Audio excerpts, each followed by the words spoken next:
इस वक्त secretary general Pakistan Olympic association Khalid Mahmood साहब हमारे साथ मौजूद हैं, सो उनसे हम डिस्कशन का आगाज करेंगे। अस्सलाम वालेकुम खालिद साहब and welcome to the show.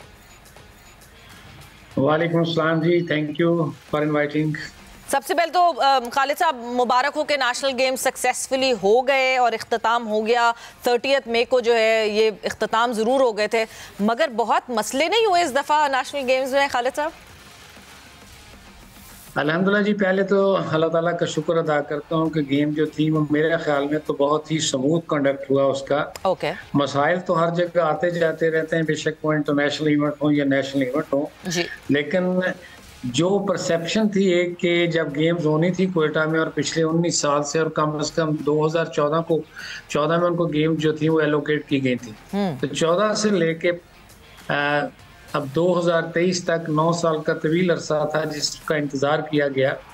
तो मेरे ख्याल में तो ये गेम जो सोचा गया था उसकी बजाय बहुत ही अच्छे तरीके से हो रही है। कोई ये नहीं कह सकता कि इसमें मेरे पास एक भी अकोमोडेशन की कंप्लेंट नहीं आई, मेरे पास एक भी ट्रांसपोर्ट की कंप्लेंट नहीं आई।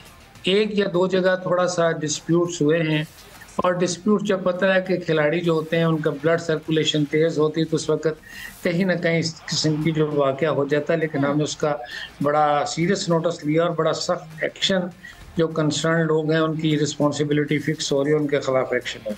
बिल्कुल, मेरे ख्याल में तो हमें बड़ी कंप्लेंट्स होती थी, मुझे याद है लाहौर में या कराची में या पेशावर में, लेकिन अकोमोडेशन और ट्रांसपोर्ट के हवाले से मुझे कोई कंप्लेंट नहीं मिली as a secretary general Pakistan. Heat of the moment में खालिद साहब बिल्कुल होता है, एथलीट्स में मुठभेड़ हो जाती है, वो तो एक ऐसा एक चीज़ है कि आप इतने सारे लोगों के साथ आप डील कर रहे होते हैं कि कहीं ना कहीं वो तो ऊंच नीच हो जाती है, वो तो बिल्कुल एक्सेप्टेबल है, हो भी जाता है। उसके अलावा खालिद साहब कोई आपको रिजर्वेशन नहीं है, नेशनल गेम्स आप कहते हैं वाज अ सक्सेस? हाँ जी बिल्कुल, डेफिनेटली इसमें तो कोई दूसरी राय नहीं कि सक्सेसफुल गेम्स थी, और मेरे ख्याल में अरसा दराज के बाद ये एक ऐसा इवेंट है जिसमें प्राइम मिनिस्टर ऑफ पाकिस्तान ने इनॉग्रेशन की है और प्रेसिडेंट ऑफ पाकिस्तान ने इसकी क्लोजिंग की है। ये बहुत बड़ी बात होती है किसी इवेंट के लिए कि पूरी जो हुकूमत है उसके जो सरबराहान है वो उस गेम में शामिल हो। अच्छा सर, फिर हम जब आहिस्ता आहिस्ता अनफोल्ड करते हैं कुछ चीज़ें, क्योंकि कुछ चीज़ें जो हम तक पहुंची वो बड़ी शॉकिंग थी। आई डोंट नो वो आप तक पहुंची कि नहीं पहुंची। बिल्कुल ओपनिंग हुई और प्राइम मिनिस्टर साहब की तरफ से ओपनिंग हुई, which was a very big deal. But जिस दिन ये ओपनिंग होनी थी उस दिन गालिबन वापडा वाले आए तो उनको रोक दिया गया कि अभी बिजली ना काटें, 3-4 दिन बाद आइएगा, अभी ओपनिंग हो रही है। इवेंचुअली वहाँ की बिजली कटी हुई थी और इंडोर गेम्स जो हैं वो बगैर पंखे और लाइट के हुए। देखिए सवेरा, बात यह है कि हमारी वहाँ एक मीटिंग होती थी हर रोज 10 बजे, जिसमें तमाम सीडीएम जो थे, हमारे जो यूनिट्स थे 14 और 3 17, उनके सीडीएम या उनके रेप जो थे वो मीटिंग करते थे। ठीक है, मैंने वहाँ 9 मीटिंग्स की हैं सीडीएम्स की। 9 मीटिंग में हमें कभी भी ये कंप्लेंट किसी सीडीएम ने की कि हमारा कंपटीशन हो रहा था उसमें हमें लाइट की प्रॉब्लम। वक्ती तौर पे लाइट जा सकती है, वो लोड शेडिंग की बना पे हो या कोई और वजह हो, लेकिन हमने बड़ा क्लैरिटी से जो है ना, मैं इस बात से का जो है ना वो आपको बता सकता हूँ कि हमें सीडीएम मीटिंग में कतई तौर पे कोई ऐसी कंप्लेंट नहीं। खालिद साहब मुझे क्लियर करने दें, लाइट गई नहीं, लाइट काट दी गई। वापडा लाइट काट गया बिकॉज इलेक्ट्रिसिटी का जो बिल था वो इतना पेंडिंग था कि ऑलमोस्ट 29 लाख रुपीस का कोई बिल था जो आउटस्टैंड कर रहा था, और जिसकी वजह से, जो कि वापडा वाले ये क्लेम करते हैं कि वो पहले दिन आए जिस दिन ओपनिंग थी तो उनसे रिक्वेस्ट की गई कि 4-5 दिन बाद आइएगा, अभी तो प्राइम मिनिस्टर साहब ने आना है। सो सर, ये आपके कानों तक कोई खबर नहीं पहुंची इसके?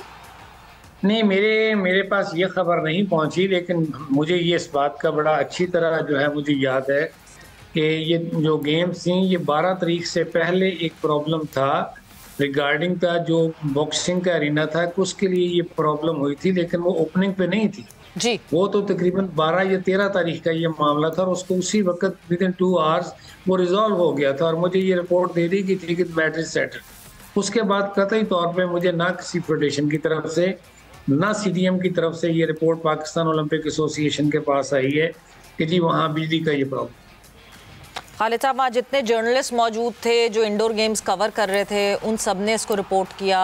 एथलीट्स ने रिपोर्ट किया कि इंडोर गेम्स में जो है ना पंखे चल रहे हैं ना लाइट, बिकॉज वापडा जो है वो बिजली काट के चला गया है। और ये बात जो है ये मुसलसल इस पे बात होती रही। मैं आपकी इस बात से इनकार नहीं करता, लेकिन मैं ये बात कहता हूँ कि जो एक फोरम होता है, जिस फोरम पे हर रोज़ ये बात डिस्कस होती है कि खिलाड़ियों को अकोमोडेशन, ट्रांसपोर्ट फैसिलिटी के एतबार से, कंडक्ट ऑफ द इवेंट के एतबार से अगर कोई प्रॉब्लम था तो उनको डिस्कस किया जाए और रिजॉल्व किया जाए। ठीक, उस फोरम पे ये बात कतई तौर पे ना किसी ईमेल, मैसेज, व्हाट्सएप के थ्रू जो हमारा ग्रुप था उसमें किसी तरफ से भी ये मैसेज हमें नहीं मिला पाकिस्तान ओलंपिक एसोसिएशन को। डेफिनेटली जब हमारे दोस्तों ने कवर किया, मीडिया फ्रेंड ने, तो वो डेफिनेटली हुई होगी, लेकिन कोई इस तरह एक होता है ना कि बड़ा मामला जो जी वो खराब होगा जिसको आप पीओ के नोटिस में लेके, ऑर्गेनाइजिंग कमेटी के नोटिस में लेके, हमारे तक ये बात नहीं पहुंची, कम से कम पाकिस्तान ओलंपिक एसोसिएशन। मेरे ख्याल से हम बहुत अकोमोडेटिंग है, हमारी फेडरेशन बहुत अकोमोडेटिंग है।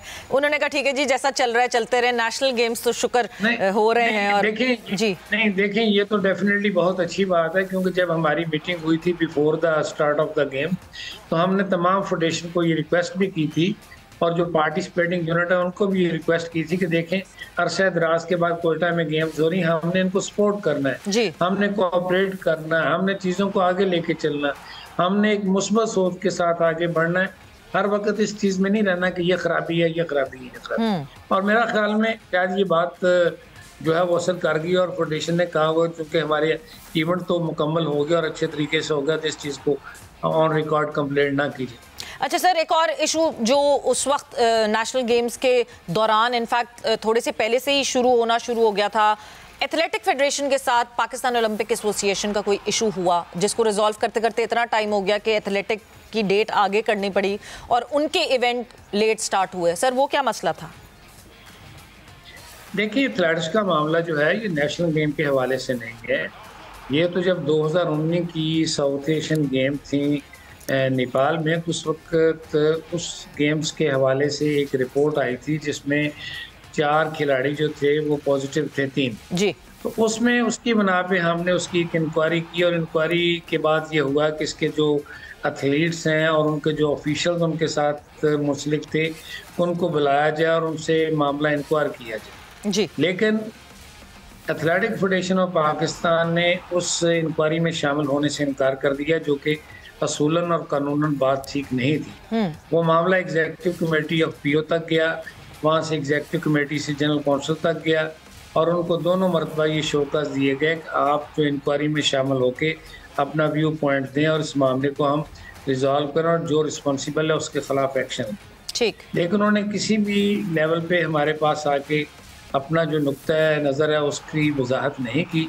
बिलाखिर जो जनरल काउंसिल थी उसने उसको पहले सस्पेंड किया, फिर डिसएफिलिएट किया, और जब कोई फेडरेशन डिसएफिलिएट हो जाती है उसके बाद फिर वो जो गेम्स है, जो स्पोर्ट है, फिर वो मुतलका जो फोरम है वो किसी मैनेजमेंट कमेटी के थ्रू उसको जो है ना ऑर्गेनाइज करता है। क्योंकि एथलेटिक्स एक बड़ा इवेंट था, हमने उसको करवाना था, तो उसके लिए हमने तमाम पार्टिसिपेटिंग यूनिट जिनमें तीनों सर्विसेज थी, आर्मी, नेवी, एयरफोर्स डिपार्टमेंट्स, वापडा, हायर एजुकेशन, रेलवे, पुलिस, चारों सूबे जी, वहाँ से हमने लोगों को जो है ना नॉमिनेट करके एक मैनेजमेंट कमेटी बना दी।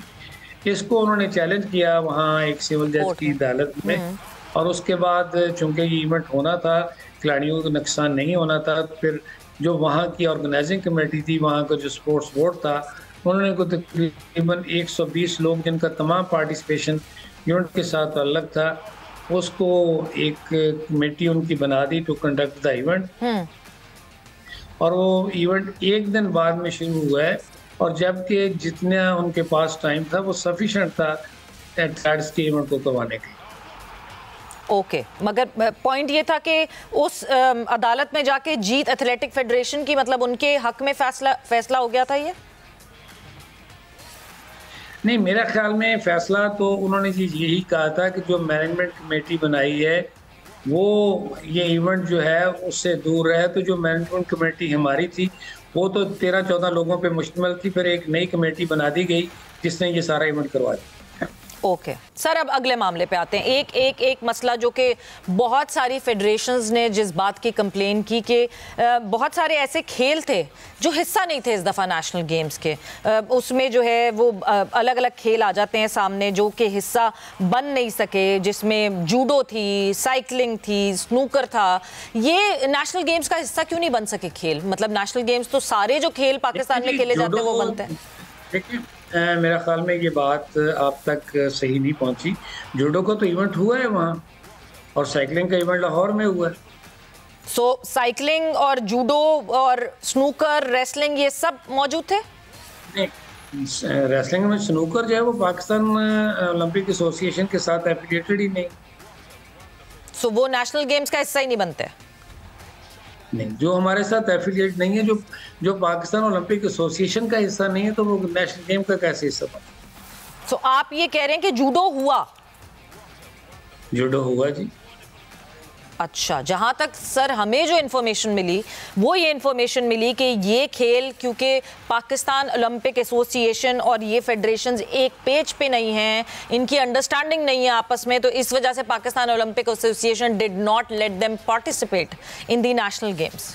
देखिए, इसमें आधी खबर सही है, आधी गलत। अच्छा, पहली बात यह है कि जो जूडो फेडरेशन है वो तो हमारे साथ गुड स्टैंडिंग में नहीं है, सस्पेंडेड। ठीक है, जूडो फेडरेशन इसमें शामिल नहीं हुई, लेकिन जूडो का कंपटीशन हुआ बगैर फेडरेशन के। कैसे हुआ? बगैर फेडरेशन के मैनेजमेंट कमेटी के थ्रू हुआ।